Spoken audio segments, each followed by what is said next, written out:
With Trent Williams back, it's Super Bowl or bust for the San Francisco 49ers, but I do not think they make it to the big game. All that and more on today's edition of Locked On NFL. The new Locked On NFL. The madman Tyler Rowland is your double shot of NFL espresso with the Locked On local experts on every major story. Get ready, Rowland is revving up. The new Locked On NFL starts now. Locked On Podcast Network. Your team every day. Welcome in to the new Locked On NFL, bringing you a double dose of the NFL's biggest stories with the help of our local experts that know your favorite teams like no one else. I am your host, the madman, Tyler Rowland, joined today by Locked On NFL expert Luke Braun. On today's show, I'm going to tell you why it's Super Bowl or bust for the 49ers, but I do not think that they get back to the big game this year. Also, Jordan Love is my pick for MVP this season, and I think the Denver Broncos are headed for disaster. Before we get into all of it, do want to thank you for making Locked On NFL your first listen of the day and for being an everydayer here on the Locked On NFL podcast, which is part of the Locked On Podcast Network, your team every day. As a reminder, make sure that you tune in later for the second edition of Locked On NFL, Step Into the Barbershop with Tony Wiggins as he chops it up on Locked On NFL. But today's episode is brought to you by FanDuel. Now through September 22nd, all FanDuel customers can bet $5 and get a 3-week free trial of NFL Sunday Ticket from YouTube and YouTube TV. Visit FanDuel.com to get started. Luke, big news for the San Francisco 49ers. Christian McCaffrey back at practice. Trent Williams gets the contract that he's been waiting on. He's back in the building. All things are pointing up for San Francisco. They cannot afford to have a Super Bowl hangover here. It is Super Bowl or bust for the 49ers. I think you would agree with that, right? It will be for a while. Like the 49ers have their core together, like contract wise. They got all of these guys under contract for the next couple of years. So even if they don't have any assets, even if they're, missing draft picks because the guys are supposed to be coming of age that were Trey Lance draft picks, like even with all of that, they have their core. Replacing those guys when they get old will be tough, but right now they have it in the short term. So if they fall short, they'll have a couple more opportunities, but here's the interesting thing. Just today, just on Tuesday, as we're recording this, there's a report from Grant Cohn, who covers the 49ers for Sports Illustrated, that 49ers brass is a little bit hesitant on Kyle Shanahan, that this might be, that these high expectations might be a little bit more drastic than you think. And I kind of get it. If you have that roster the way that it is, McCaffrey, Debo, now you got Aiyuk in the building, Trent Williams is back now. You've got all that, you've got that money spent, and you're still falling short, and you think it's Kyle Shanahan's fault. Isn't there kind of a little bit of urgency to get somebody in who maybe can win the Super Bowl with these guys? Yeah, I think you have to. With Brock Purdy's contract coming up, that's obviously going to change things. If he's getting paid the type of money that we've seen thrown around at the quarterback position this offseason, that could, the reason the Brandon Aiyuk thing dragged out so long is because they're worried about paying him and Debo Samuel, knowing that Brock Purdy is on the way and knowing that Trent Williams wants new money, all of that, the money they gave CMC, Fred Warner's getting paid big bucks. I think that's the reason there was hesitation there. So if they're like, hey, we're to a point now with all the money we've spent where we might have to lose good players. Well, that does create urgency. And if you can't get it done with this roster, which might be the best roster in the NFL, then who can? I got to tell you, Luke, I think that would be an absolute disaster, though, for San Francisco. It would be insane. But it's also like, I don't know, Jed York is there. He does crazy stuff.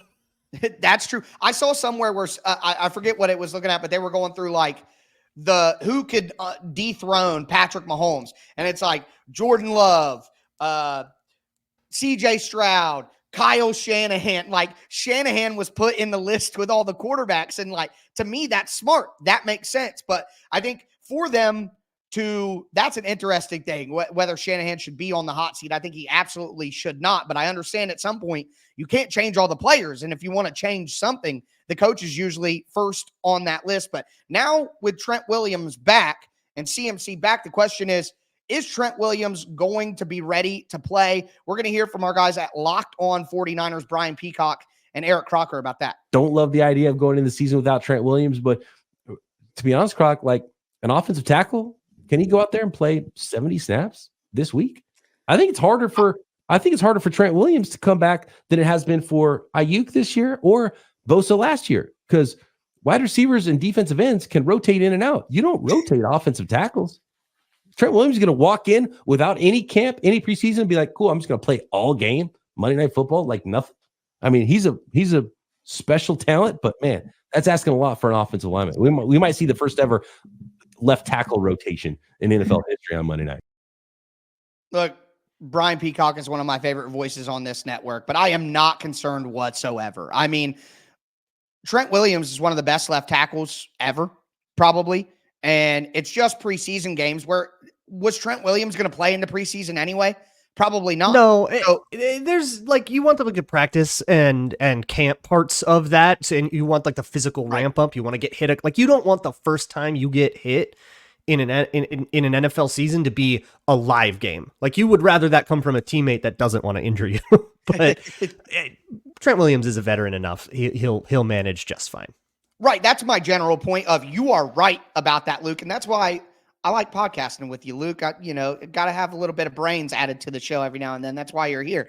But at the end of the day, that's true. You do need that ramp up. But if there's anybody who doesn't need that ramp up, it's Trent Williams. I think he's going to be perfectly fine. And actually, our Matt Williamson from Peacock and Williamson talked about just that. 80% of Trent Williams is probably better than 80% of the left tackles out there anyways, so, and I do think that's an O-line thing across the board, is none of them have played a full game yet. I mean, even if they were involved in the preseason, maybe they played a half, and no one's done that, and you can't rotate out of there. Yeah, I think Matt Williamson is on with that. I agree, you do want that physical ramp up, but at the end of the day, I'm just not worried about Trent Williams. Now, they got Brandon Aiyuk back at practice, Christian McCaffrey back at practice, Trent Williams back at practice. Luke, do you think that the San Francisco 49ers are going back to the Super Bowl this year? Isn't it so indicative of who the 49ers are that this is how we talk about them, that they're like, well, okay, they have Aiyuk now, they have McCaffrey now, but the second you lose one, God forbid, two of those pieces, then you suddenly go, well, yeah, they lost 3 in a row, but they didn't have Debo for that. And like, how often do they need that whole thing together? So it's always going to be if they can stay healthy. And what do they get out of their older players like Kittle and Trent Williams? But it's really hard. I mean, look, it's hard to go to the NFC Championship 3 years in a row, let alone win it and go win the Super Bowl and do the whole thing. So we'll see how solved the Brock Purdy thing is, and also just how much of an experiment these 49ers are to have a QB like Purdy, who is better than his draft stock for sure. Right. I don't think anybody is going to talk about him like the way you're about to talk about, Jordan Love, as, we're talking tractors, trailers, right? But like, how far you can go with a QB who's a trailer, and really the trucks, the tractors of the team are the skills. Not a lot of trailer quarterbacks that have won the Super Bowl in recent years. Like, you got to have somebody who's going to make plays for you. Yeah. And you got to go back to like Nick Foles. Yeah, exactly. Like, it's been that long, and what a, flash in a bottle, flash in a pan, mixing all the different analogies together. But at the end of the day, I guess I don't think that they're going back to the Super Bowl. I think they've been too many times. I think some of those pieces are getting older, and I think Shanahan will start to feel that heat that you were talking about. Now, as for who will go to the Super Bowl in the NFC, I think it's going to be the Green Bay Packers on the back of Jordan Love. Let's discuss. Do want to let you guys know, though, that this show is brought to you by FanDuel Sportsbook. You've heard us talk a lot about FanDuel, America's #1 sportsbook, but got a little something different for you now. Now through September 22nd, all FanDuel customers can bet $5 and get a 3-week free trial of NFL Sunday Ticket from YouTube and YouTube TV. Then with a YouTube TV base plan, you'll be able to watch every regular season Sunday afternoon out of market game. All you need is a Google account and a current form of payment, and you can cancel at any time. And if you're looking for ways to use that $5 bet, San Francisco -3.5 on Monday Night Football against the New York Jets. The Jets are not as good as the San Francisco 49ers. Also, a little home cooking, Luke. Titans plus 4.5 against the Bears, rookie quarterbacks, week 1. I'm just saying. Make sure that you visit FanDuel.com to download America's #1 sportsbook. All right, Luke, let's continue today's edition of Locked On NFL. As a reminder to you guys, this is part 1 of the Locked On NFL experience. Make sure that you check out the second show in the barbershop with Tony Wiggins, where he'll be chopping up some real NFL talk. You're going to get insight from our locked-in local experts. You're going to get hot opinions, detailed breakdowns, all in 30 minutes or less. It's the new Locked On NFL with me, Tyler Rowland, the Madman, and Tony Wiggins, the barber. It's twice a day. Make sure that you get locked in to the new Locked On NFL on YouTube or wherever you get your podcast. So, Luke, we teased it. You teased it. I teased it. And I'm just coming out of the gate. I think Jordan Love is winning MVP this year. I think the Packers are getting the #1 seed in the NFC. I think the Packers are the team that's going to the Super Bowl. And Jordan Love just got a brand new contract. And it looks like, at least in my opinion, the Packers are going to be proven right on that deal. Let's hear from Peter Bukowski from Locked On Packers and his special guest, NFL insider Diana Rossini. It seemed like it was something we're waiting, and all of a sudden it's just done. Obviously, behind the scenes, that's not what happened. What can you tell us about how this all came together? It's almost like they're still in the 80s. The way they send these contract offers back and forth and the red pens and who's reading what and what language and articles of the wording. But I know in terms of in the trenches, this was all about the structure. This wasn't about APY. They knew they wanted to make him the highest paid quarterback in the NFL. Both sides really feel like they won. In fact, on the outside, I would argue Green Bay won this slightly more. And you're right, like the $75 million signing bonus, you see that number, I think, especially as a fan, and you go, oh my gosh, how is this going to hurt our roster? How do we have the money for this? It's a good win for Jordan Love, and it's not going to hurt the front office's ability to continue to add pieces and pay the players to keep their core. Well, listen, I think Diana's right on there with looking at the contract. I think, Luke, you're a smart guy. You see these contracts and you think about it with the cap going up and everything. None of these contracts that we see are ever really as bad as they seem, especially a lot of these big quarterback ones. You got to do that.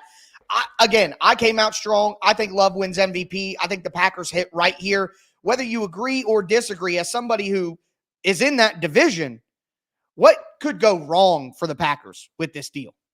Yeah, I don't think I agree with quite this much. Ooh, yes. I can't go here with you, Tyler. I know Vikings fan going to be down on the Packers, a likely story, right? But hear me out. Good. So the whole deal with Jordan Love is, which Jordan Love do you get? Do you get the one that was throwing, game-ending interceptions in Las Vegas, the one that, blew it against the Giants, the one that blew it against San Francisco in the playoffs, or do you get the Jordan Love that dusted Dallas, that dusted Minnesota at the end of the year? That Minnesota game was probably his best game of the season. So which one do you get, right? And the Packers have made their bet that the good Jordan Love is the real Jordan Love. But I think it's probably okay to say, maybe let's see it a little more before we all truly buy in. But the other thing is, for anytime the Packers would have struggles, you would hear this out of like the Packers world with Peter and beyond.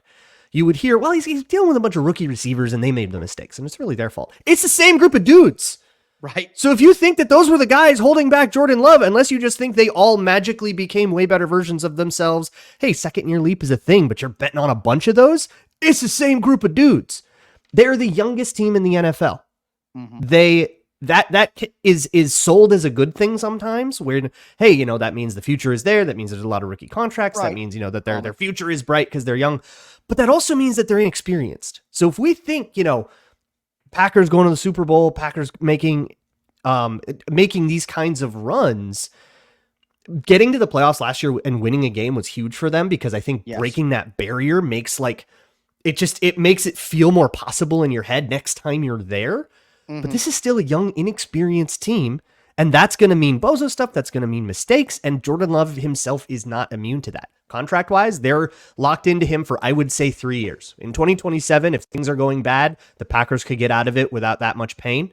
But this is now a 3-year experiment of Jordan Love plus rookie contract wide receivers. Last year, that won 8 games. What can we do about it now that you've changed very little? I also, just to be fair, I've given my opinion, but I also am going to be fair. You look at the offensive line. It's a lot of no-name guys, some late-round picks, and they've made it work. But if those dudes take a step back at all, if you just look at all the offensive lines in the NFL on paper, you would not think the Packers have a good offensive line. You know what I mean? Yeah, it's interesting what they've done there. So I really like Jordan Morgan coming out. So I liked that pick for them. But otherwise, they've got guys, Zach Tom, Josh Myers, Elton Jenkins. They've been around for forever. They've been in the Packers building for forever, and they're very established. But like left tackle, Andre Dillard, and I don't think he won the starting job. No. So it's Rasheed Walker. Like they're really worried about that. So whose edge rushers are coming off and going? I mean, that's 2 games against Aiden Hutchinson. With that, you can just stack them over that guy and say, all right, let's do this, right? Vikings can do that with like their Jonathan Grenard. Everybody's got an edge rusher nowadays that they can go.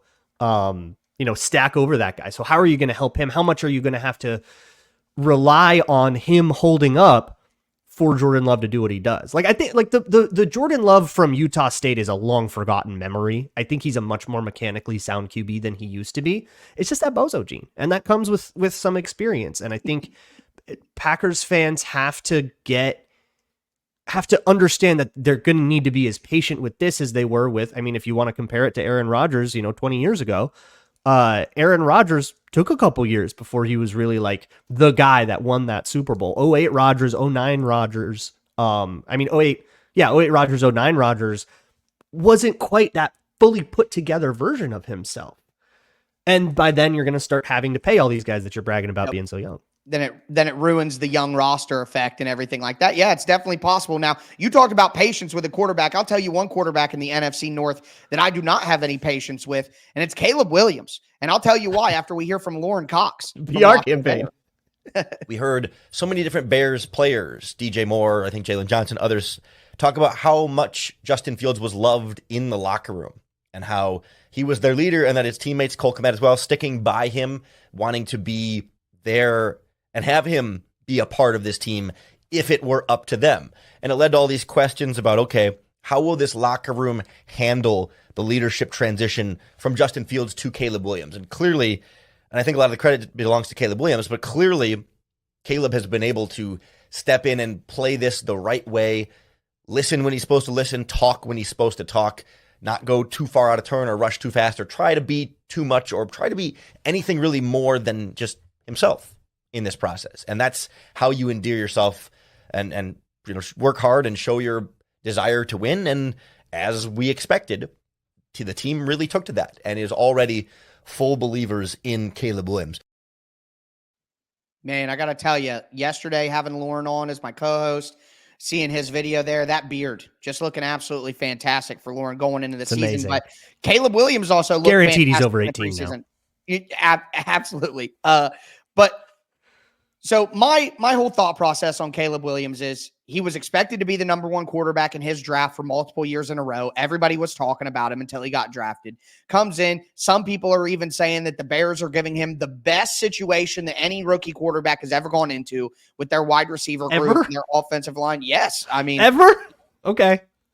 Hey, we would have to do the research on that. But, you see people talk like that. And all I got to say is if all of that is even relatively true, and people are hyping up the Bears as a potential playoff team this year, well, he better be ready right out of the gate. Most rookie quarterbacks get a little bit of a little bit of a window, benefit of the doubt. Hey, they're a rookie quarterback.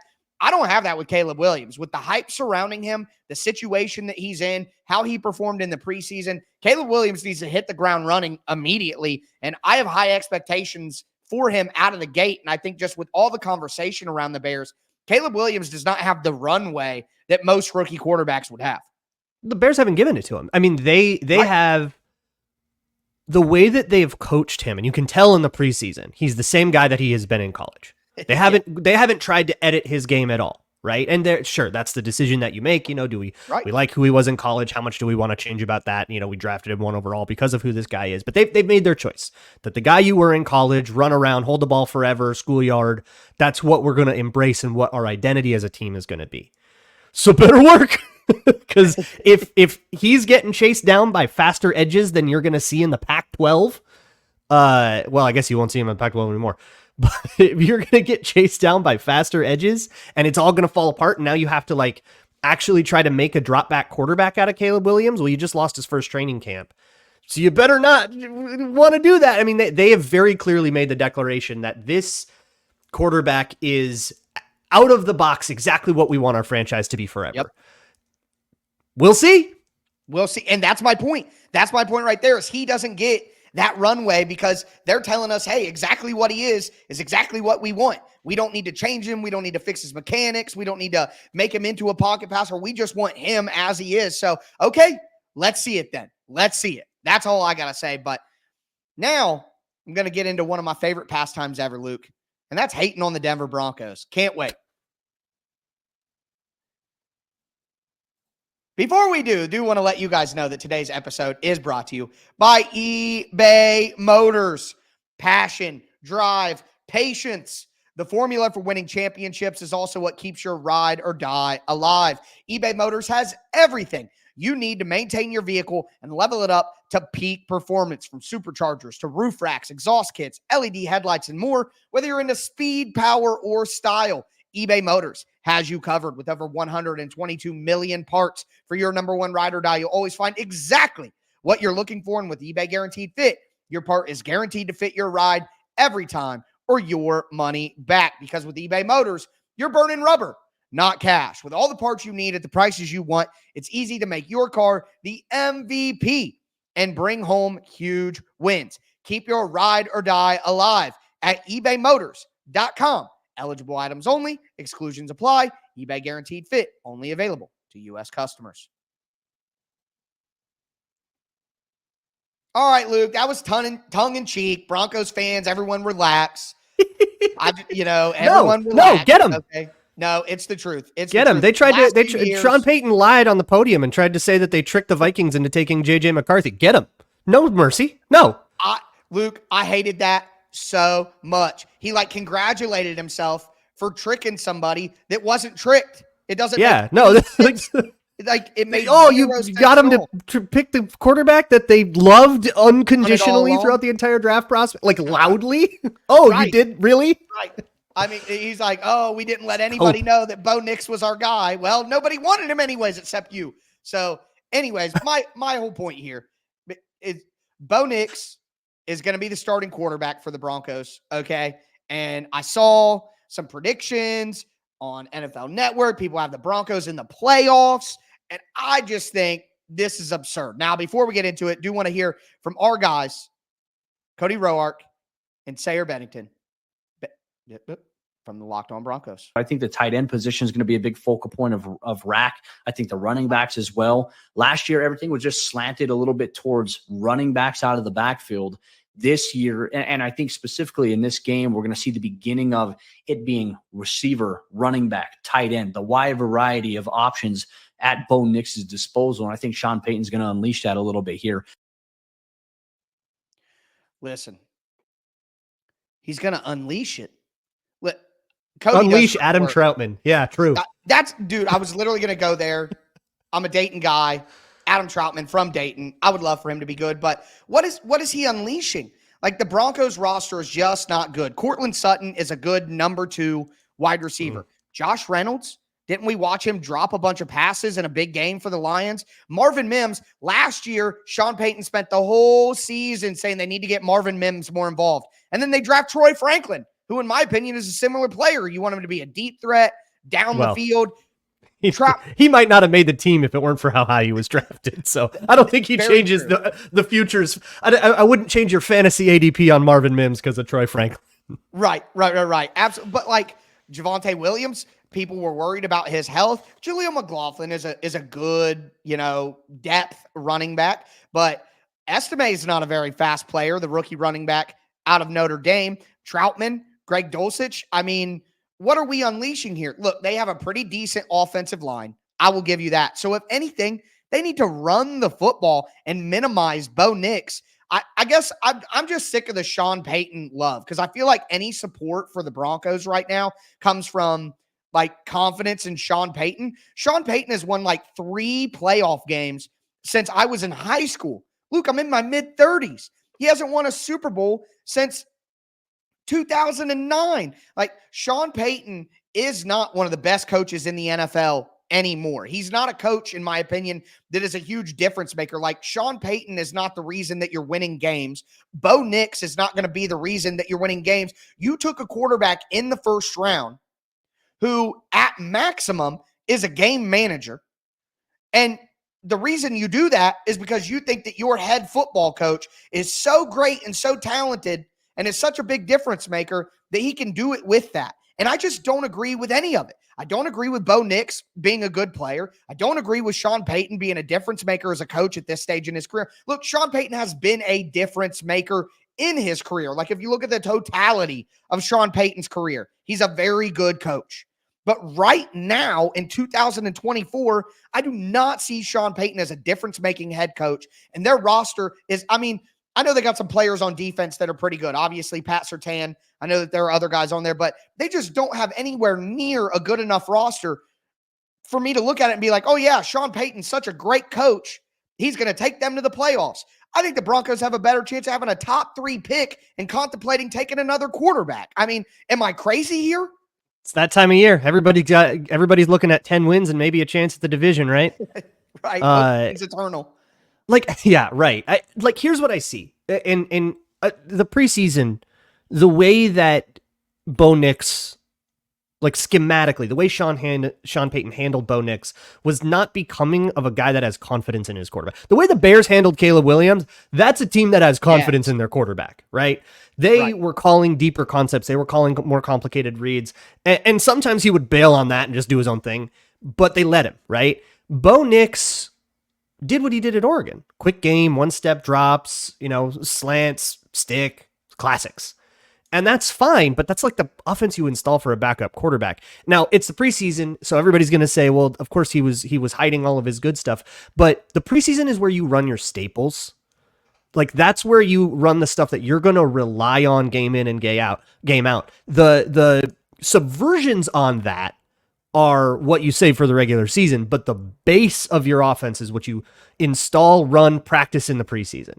So it's telling us that we're going to see the same Bo Nix, low depth of target, 5 yards, 4 yards, hope guys can make plays after the catch. And I just don't see who is making major plays after the catch here on this offense. I agree with you that the defense looks interesting. Look, when you have Pat Surtain, everybody's job gets a lot easier. But I like Cody Barton. I like John Franklin Myers. I like Zach Allen. I like a lot of these players on defense. But I think we're going to see this is not going to be a high-flying team. I think this is going to be a team that, plays 16 to 20 games. And Sean Payton's he's busting out his old Drew Brees playbook for a rookie. I would not feel great about that if I were a Broncos fan. No, absolutely not. I just want to say I'm a John Franklin Myers stan. I know that that's a very obscure player to stan in the NFL, but I am. But I think that, like what you're saying, he didn't want Russell Wilson. Sean Payton didn't want Russell Wilson because Russell Wilson couldn't play well enough in the structure of his offense, which to me is saying my offense is so great that if a robot just goes out there and does what I tell him to, then we're going to be good. And that is the bet that the Broncos have made here with picks. But enough about Kyle Shanahan. Right. Like, he is not Kyle Shanahan. He's not. So to me, that's a losing bet. And I made the joke about hating on the Broncos early because I didn't like the Russell Wilson trade for the Broncos. I was public about that. I didn't like all that they paid to Payton in the trade that they made to get him. I don't think either of those are winning moves. I don't think either of those change the future for the Broncos. I think they'll both be looked at as mistakes. And seeing this Bo Nix situation and the way that Sean Payton has handled it and the self-congratulatory nature of Sean Payton here, to me, it just reminds me of John Gruden coming back and going to the Raiders. And I know that failed in a different way with a different ending there, but I think the ending will all be the same at the end. This doesn't work. And eventually the Broncos are going to have to move on from Sean Payton and realize that their last 2 big swings were misses. But with that being said, it's going to get darker. Yeah, I think it gets worse before it gets better. What is it? The night gets darkest before the dawn. Before the dawn, and it's not dark enough yet. No, it is. Sorry, Broncos fans, you have to suffer more. You share a division with Pat Mahomes. It's going to be bad for another decade. Darkness in Denver. That's what we'll name this segment right here. But with that being said, that is going to do it for us today. Again, I am your host, the Madman, Tyler Rowland, here with the brain, Luke Braun. As I tell you guys every day, stay safe out there. And hey, one more day and we get some NFL football. Enjoy.